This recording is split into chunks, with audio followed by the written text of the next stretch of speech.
大家好，歡迎收聽小耳朵聽故事。今日我想同大家分享嘅繪本叫做《帶暴龍去玩具分享日》。小朋友啊，如果你有一隻超級大、超級自戀嘅暴龍朋友，佢每日都喺度叫我係最強㗎，全世界最有型嘅就係我啦。但係有一日，佢要同小主人一齊去學校嘅玩具分享日喎。但竟然超級自戀嘅暴龍朋友開始緊張喎，點解呢？佢驚大家會笑佢，定係會俾佢嚇親啊？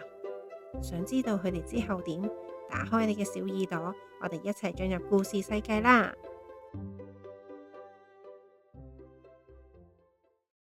我哋多謝作者同繪圖嘅林賽華德，翻譯嘅郭容君。特克斯特暴龍咚咚踩過大小澤，特克斯特暴龍砰砰砰。傑克，食早餐啊！哦吼，你哋好啊！我係特克斯特 T 暴龍啊！估下聽日係咩日子？我好興奮啊，簡直等唔切啊！聽日就係最重要嘅一日啦！玩具分享呀！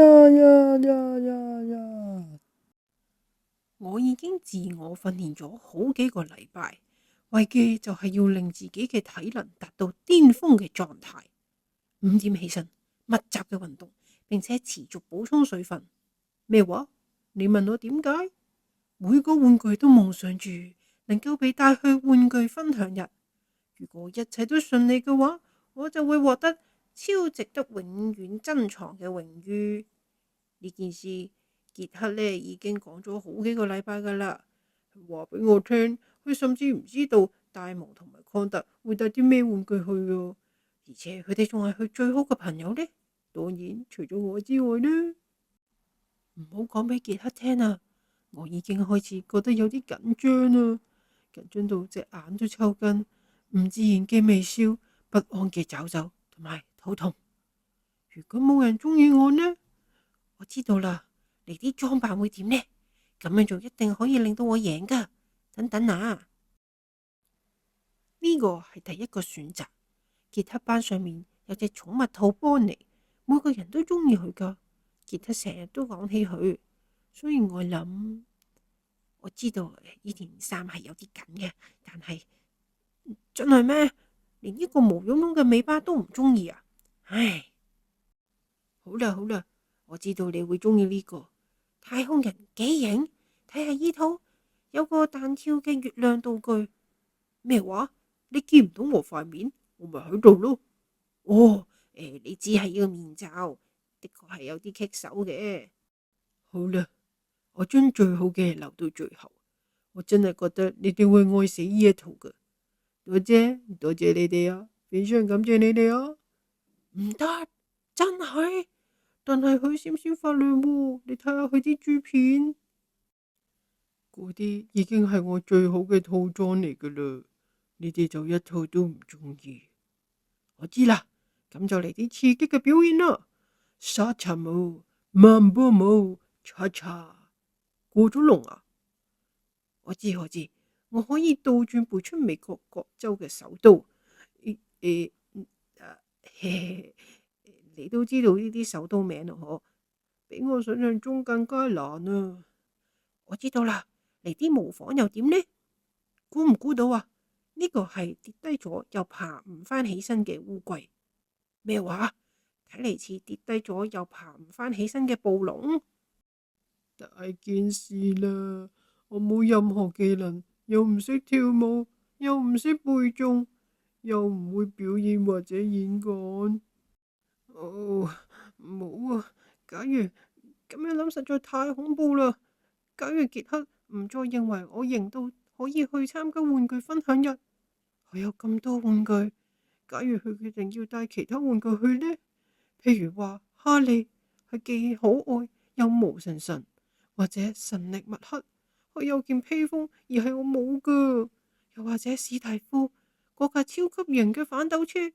我意思係史蒂夫咩都好，但係冇啊，傑克要帶我去啊！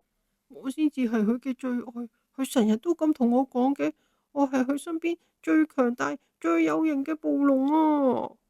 但係為咗玩具分享日，我應該點做先好啊？嗰日會係一個災難日啊！或者聽日我就病呢？其實我唔認為我需要扮病啊！我依家個肚仔都已經好唔舒服啊！玩具開放日真係令人恐懼啊！真係好恐怖啊！我認為我真係做唔到，我承受唔到呢個壓力啊！我飆晒冷汗，隻手都出晒汗啊！Oh no！呢一日都係要嚟啊！深呼吸，吸氣，吐氣，吸氣，吐氣。等等，你講咩話？做我自己？呢個係我聽過最蠢嘅說話。我冇任何嘅裝扮，又冇技能，我點都需要有啲嘢啊嘛？唔係咩？你真係認為我可以只係做自己？好啦，確實係有件事我係幾叻嘅。達克斯特暴龍咚咚踩過大沼澤，達克斯特暴龍砰砰砰。玩具分享日真係太正啦，令到你哋掛心添。達克斯特暴龍最勁噶，達克斯特暴龍我哋最中意嘅嘉賓。故事就講完啦。原來佢係驚大家唔中意佢啊，好彩最後佢都勇敢做自己，反而大家最中意係佢原本嘅暴龍樣啊。故事話俾我哋聽，驚係好正常嘅，但做真實嘅自己先至係最犀利噶。喺我哋成長嘅路上，會面對好多新嘅環境，係一定會緊張噶。只要接納自己，培養自信，真正嘅朋友呢，中意嘅係最原本嘅你啊！如果你都中意呢個故事，可以 like 同 share 俾你嘅朋友噶。記得去撳訂閱嘅掣啊！仲有隔籬嗰個小鈴鐺，當我一出新故事嘅時候，就可以通知你啦。今日時間差唔多啦，我哋下次再見啦，拜拜。